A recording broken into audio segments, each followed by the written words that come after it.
Hello, YouTube! Welcome to this delicious Saturday afternoon. The snow is back, but at least the sun has finally come out to shine. I'm wearing my Megadeth concert tee. Overall, things are pretty good.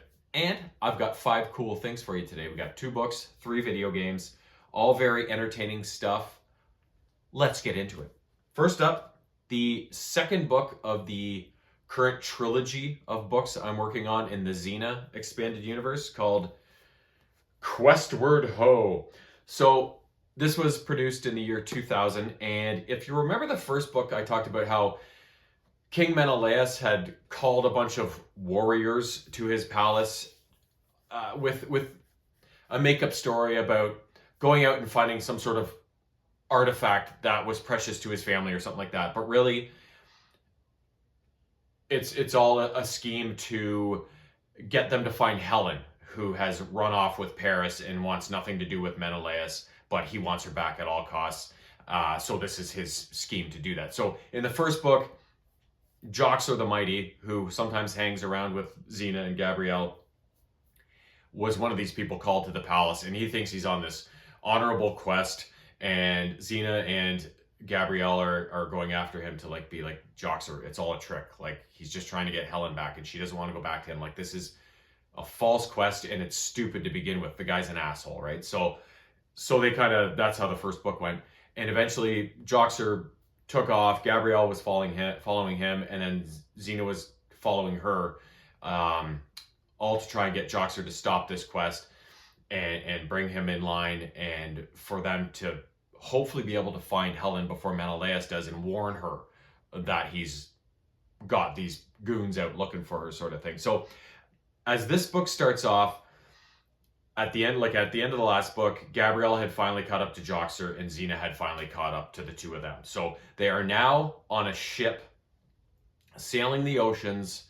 I forget where they're going. They put in at a bunch of ports, and the main worry is that the god Poseidon, who controls the seas, is no fan of Xena. So they're like, oh god, what are we gonna find on the high seas when we're going to fulfill this warning of the Helen quest kind of thing, right? So really, this book was interesting because not really that much happened in it.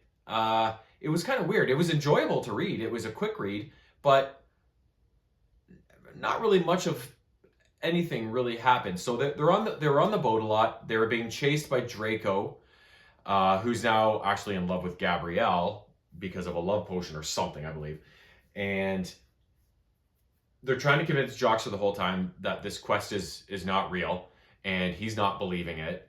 Xena keeps having to debug people because that priest of Menelaus, Avicus, he put these little creatures on all the people he sent out so he can eavesdrop and see what they're doing, sort of thing. So Xena's basically debugging people she comes into contact with that have these devices on them to keep Menelaus and Avicus in the dark. Gabrielle ends up developing some sort of seasickness, so they've got that to contend with. They end up stopping at this island where it's cursed or something, so once you set foot on the island and make your way inland, you kind of forget everything that you're doing and almost forget who you are. So when they sit in at this island, the trip was almost over before it could go any further, because everybody kind of went on this island and forgot what the hell they were doing. But Gabrielle fortunately was able to pull their asses out of that fire. At some point, 2 sea serpents show up, and everybody thinks they're going to destroy the ship and kill all the people, but one of them actually thinks Joxer's cute, so they use that situation to manipulate their way out of the situation. And when they stop in at all these ports, they eventually find pottery at some local markets that are very distinct in their style and have a certain logo or something painted on the bottom of them. And Xena and Gabrielle know for a fact that Helen does pottery, and this is her specific design or style or whatever. So they feel like they're getting closer to her, and they find some of this pottery at, I think, 2 or 3 different ports maybe. So they know they're on the right track. And eventually they end up at, I forget what port it is they put in at. A bigger one. And the last thing you see happen at the end of the book is that Xena and Gabrielle actually stumble upon Helen and find her location, and that's the last thing we hear at the end of the book. So I don't know what book 3 is going to bring, because they've found Helen, so obviously they're going to warn her, and basically their quest is done at that point. So if there's a whole nother book to go, obviously some shit is going to hit the fan, and action is going to ensue. So I'm looking forward to what's going to happen in that third book, because like I said, that second book was, stuff happened, but it didn't really seem all that dangerous compared to the normal Xena stories in that action-packed sort of thing. So it was a very curious book, but I did enjoy it, and it was a fun, quick read. It was just kind of weird that way. So take that for what it is. Next up, something in the Forgotten Realms series, Realms of Infamy. Released in 1994. This is the second book of this type. The other one I read was called Realms of Valor, I think. It should be up there somewhere. Oh, the sticker's over top the name. Never mind. I think it's Realms of Valor. So basically these Realms of whatever are collections of short stories done by a whole bunch of different authors that contributed to the Forgotten Realms franchise. So this one I think has 15 or 16 short stories, and I'm not going to summarize them all for you, but there was one. The first one opens up with Elminster manipulating events so that Manchun becomes the leader of the Zentarim, which seems like a weird play for Elminster to make, considering Manchun's a complete fucking asshole and a maniac. But it was better to get him on the throne, I guess, and limit his powers rather than whatever else may have happened if Elminster wasn't able to interfere. There's one about this elf that is going to marry the love of his life, and they're both going to come into these family swords, but the sword only, it's like the wands in Harry Potter. The wand picks the wizard, right? Just like the sword picks the elf, I guess. But this, when it was the guy's turn to come into his inheritance of this sword, the sword didn't light up for him and it didn't choose him, so he was deemed unworthy. So he fell into depression, left the girl he was supposed to marry, and then ended up becoming like a gangster criminal kind of thing. So there was one where it was basically like the origin stories of the whole world, where these gods, the female god that was this big chunk of land ended up cheating on the husband all the time with all these other various elements. And that's how all the different races were born, like the goblins and the giants and the Ettins and stuff like that. And so the other god that was supposed to only sire the fair races with this goddess was pissed at her, and eventually, well, things didn't end well in that story. Let's just say that in a number of ways. There's one where this kind of orphan thief eventually makes his way into this like assassin guild and climbs his way to the top through all sorts of trickery, which was a really cool story. There was one where a team of thieves end up saving their friend from the gallows, hanging from the gallows pole, in a very clever and deceptive kind of way. A vampire hunter was hunting this elven vampire.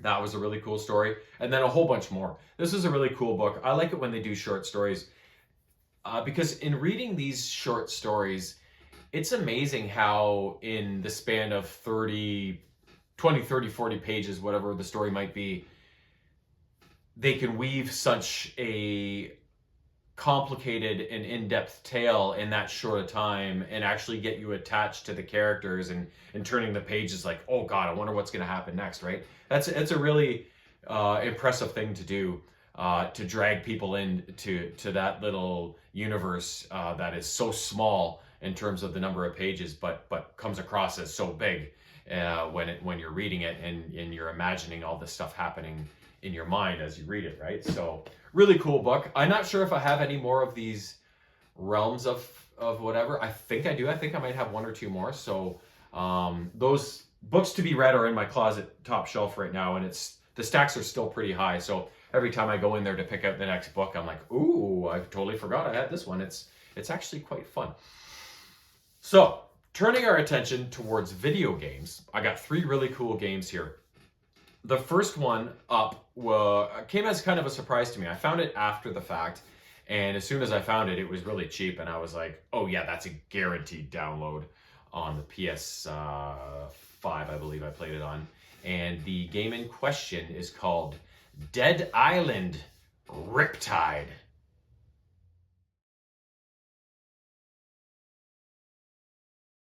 So Dead Island Riptide was originally released in 2013, I believe it was, on the PS3. And I downloaded it on my PS5 a handful of months ago. And I only discovered it after I ended up playing Dead Island 2 on the PS5, which was a more recent release. And I don't know how. I must have just been researching, looking up some details on Dead Island 2 when I was going to film my video. And I must have somehow encountered that there was more than just the 2 Dead Island games already. There was this third one called Riptide. So I immediately looked into it and, like I said, downloaded it on my PS5. And it takes place right after the events of the original Dead Island. So the survivors from the zombie outbreak on the island of, or island chain or whatever it is, of Banoi, it's right after they kind of escape that area and get rescued. So they end up getting pulled out of the fire by these people on this boat, but they are not treated well. They're all separated and put into their own little cabin and locked in there, and then they're experimented on by the people on this boat. And eventually, though, you wake up one day and the zombie infestation has come onto the boat as well. So it starts off hot after that kind of initial sequence of the story. And so you initially have to escape this boat. And as you're trying to do so, the boat ends up crashing, and you end up crashing into an island chain called Palanai, which is still in the Banoi, the whole Banoi area of the world. So basically, the rest of the game is you escape with these other survivors, like Sam B. You'll remember him from the first game. He's the guy I remember the most all the time. But you get to pick at the start of the game which character you want to play with. I chose the Asian girl. I forget her name. And so I picked her. So you escape this boat crash in Palanai, and eventually you are approached by a girl named Harlow, who greets your team of survivors and finds out that you guys are immune and all that kind of stuff. And she instructs you to go to the Paradise Cove or something like that survivor camp. So there's people there hunkered down, bunkered in against the zombies, and you can find some respite there, right? Or respite, whatever. And so from that point onwards, you meet all the people in the Paradise Island kind of survivor camp, whatever it's called, and you are then sent out on expeditions to help escape this situation. So you talk to all the different people in the camp. Some of them give you side quests. Some of them give you the main story quests that push the game along. I always recommend just go all the side quests first. Get all the XP, get all the weapons, level yourself up. And then when you go out to do the story ones, you're going to be that more beefed up and not have trouble with them. And yeah, so eventually that camp gets raided by the zombies, and then the whole lot of you have to move along to a different encampment, and then you set out and do some missions from there. Same thing, it eventually gets compromised, you move along. The end goal is to reach a bigger city, which I think is probably on the mainland of something called Henderson. And once you're in Henderson, there's rumors that there's boats there that you can just escape the whole area and get the fuck out on the waters and get rid of the zombie escape the zombie infestation. So yeah, the whole time you're just running all these quests, side quests, main quest, and leveling yourself up, acquiring different weapons, tinkering with them, giving them mods, beefing them up, and increasing your own skills in various capacities. So as the game evolves, your character does too, and helps you keep pace with the action, which of course gets harder and harder as you go along.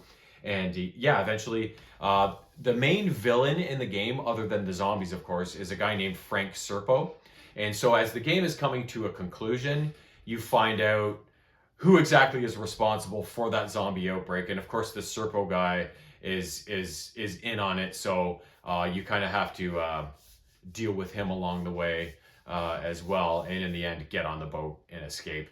And I'm not going to tell you how the ending actually goes because it's kind of cool. There's a bit of a cliffhanger or twist and turn at the end. Super fun game. The Dead Island games, I love the original game on the PS3, and then Dead Island 2 on the PS5, which I think I finished that back maybe in the summer or maybe early fall. Love that game. Dead Island 2 is my favorite so far. It was just, I mean, being a newer game on the PS5, it was so much smoother than the original. And the originals on the PS3 is pretty smooth for its time. But this Riptide game, I found it was pretty smooth too, and I loved it. I loved every minute of playing that game. But I found some of the mechanics of like your weapon system and choosing your weapons and equipping your weapons, I found it a little bulky and clumsy and awkward.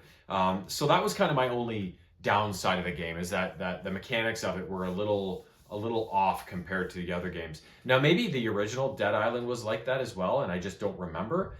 But after playing Dead Island 2, where everything was so streamlined and smooth and easy, going back and playing Riptide, like I said, just seemed a little clumsy. Once I got used to it, it was okay, but you know, it did have that element in it. So, but that's really the only downside to that game, and it's a very minor one.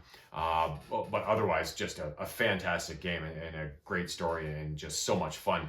So if you've played any of the Dead Island games, but not all of them, like I definitely recommend, if you liked playing one or two of them, you'll definitely like the other ones in this series. Definitely worth playing. So awesome game. Next up, another download on the PS5. My buddy Simon had this downloaded on his Switch, and he showed it to me one day, and I was like, oh yeah, I have to get this. And the name of the game is Super Cyborg.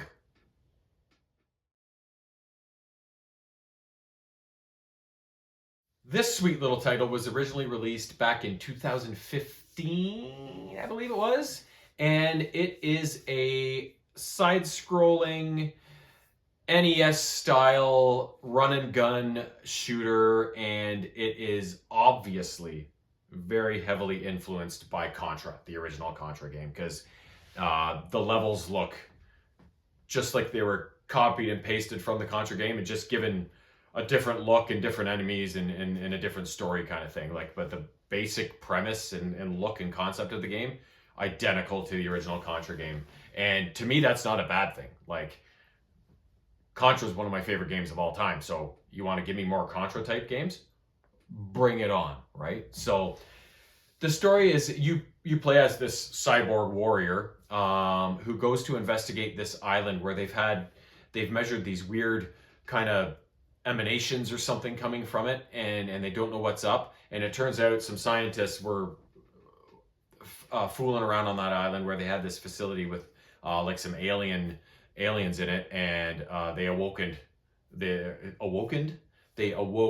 the aliens, and so there's this giant alien outbreak on this island, and you, being the super cyborg, have to go in and solve the problem. So 7 levels total.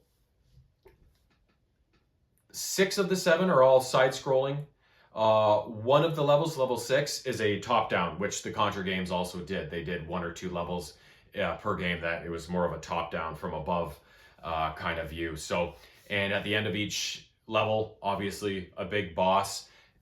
There's a lot of alien, obviously, type stuff in it, as well as a lot of advanced technological stuff in it, which, again, was very much like the original Contra games, as well as some jungle type environments. And same thing, you just run along with your gun, shoot in fucking 4, 5, 6 different directions, whatever it is. Enemies are always coming at you, they're always shooting at you, it's chaos on the screen. Little things float by that you can shoot, and they give you your weapon and other types of pickups. And they have very similar games to the original Contra, the Spreader, which is a classic, the machine gun, the laser, and then they also had this one that's like, I think it was called the electric gun in this, which was similar to one of the ones in the original Contra. And yeah, it's very simple. Make it through the 7 levels, beat all the bosses, and you save the day sink this island and move on with your life. So I'm actually playing this one. I played through it on my own and beat the game. And when my buddy Simon comes over to my place to play games these days, we've been working on Super Cyborg. It's the most recent game we've been working on. So I not only went through and beat it on my own, we're gonna beat it together. So so we're having fun with that. It's a great game and it's super cheap too. So if you like original NES type games, no brainer, 100% no brainer.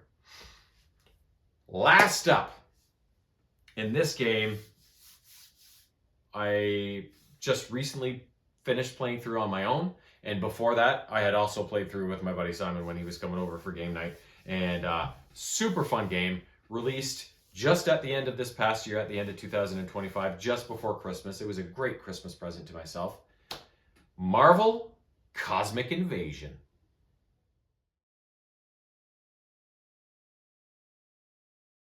This game is a side-scrolling, brawling, beat-em-up type of game done in an old-school style. Looks like more like a Super Nintendo kind of game, that kind of 16-bit pixely kind of thing.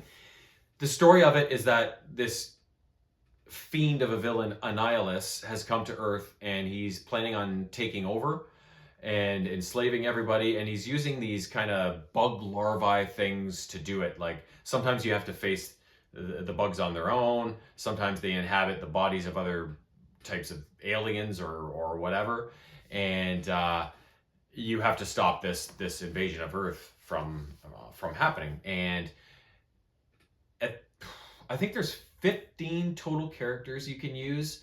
At the outset, most of them are available, but there are a few that you have to unlock along the way. A girl named Phi Lavelle, who I'm not familiar with, you have to unlock her. You also have to unlock Venom,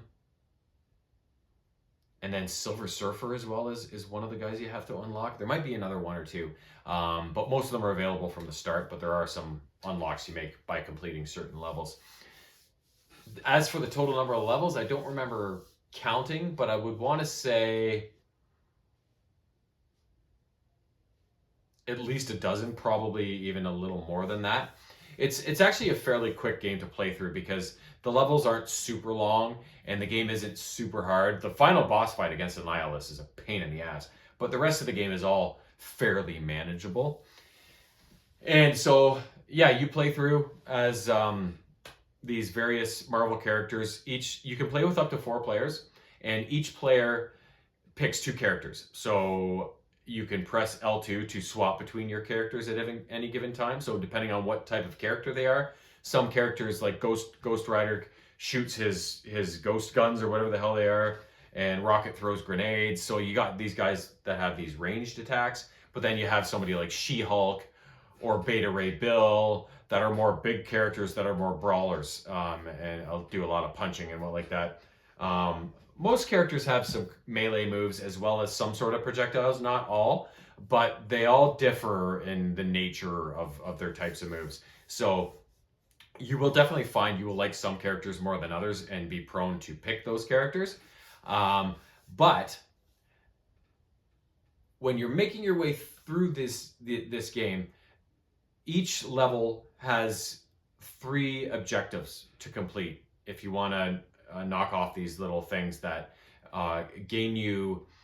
You don't have to beat the level, but when you knock off these objectives, you gain these, I forget what they're called. There's the Cosmic Matrix you can go into on the main menu, and each time you beat a level and achieve an objective, you get a one unlock on this Cosmic Matrix. So the unlocks are like extra musical tracks in the game, extra colored outfits for the characters, and some other information you can view. So it's not essential to the game, but it's kind of cosmetic and frou-frou stuff that you can unlock if you want to make the game a little more replayable and enjoy it a bit more. So and these objectives in the level are oftentimes the 3 objectives in the level. 2 of them are specific to completing something with a specific character while you're playing through that level, and the 2 characters are different. So sometimes you're locked into certain characters on the level, at least until you beat these objectives if you want to go that route.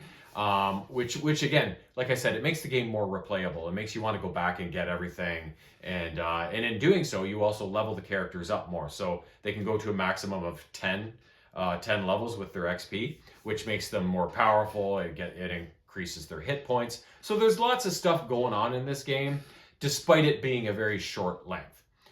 So yeah, so like I said, I played through it with my buddy Simon first because I knew he loves Marvel and I knew that he would love this game. So I played through it with him first so we could both experience it. And then once we were done, I went through and played it on my own. And there's a few gameplay sessions of it on my channel. Like I said, I think there's only 3 or 4 sessions because the game is pretty short. But that being said, short and sweet games that aren't that much money are way better than games that are like meh and cost you $80 or $90, right? So they can keep on bringing these games, and I will just keep playing through them as quickly as I can and gobbling up the next one in line, right? So anyways, 2 books, 3 games, all very good stuff. And guess what? I've almost got all 5 things for my next video already completed as well. So you're going to be seeing this ugly mug very soon once again. So have a great weekend.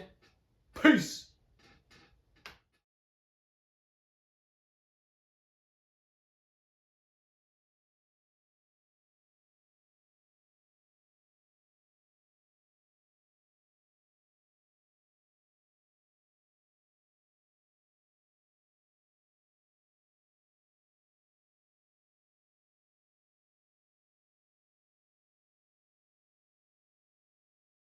Meow.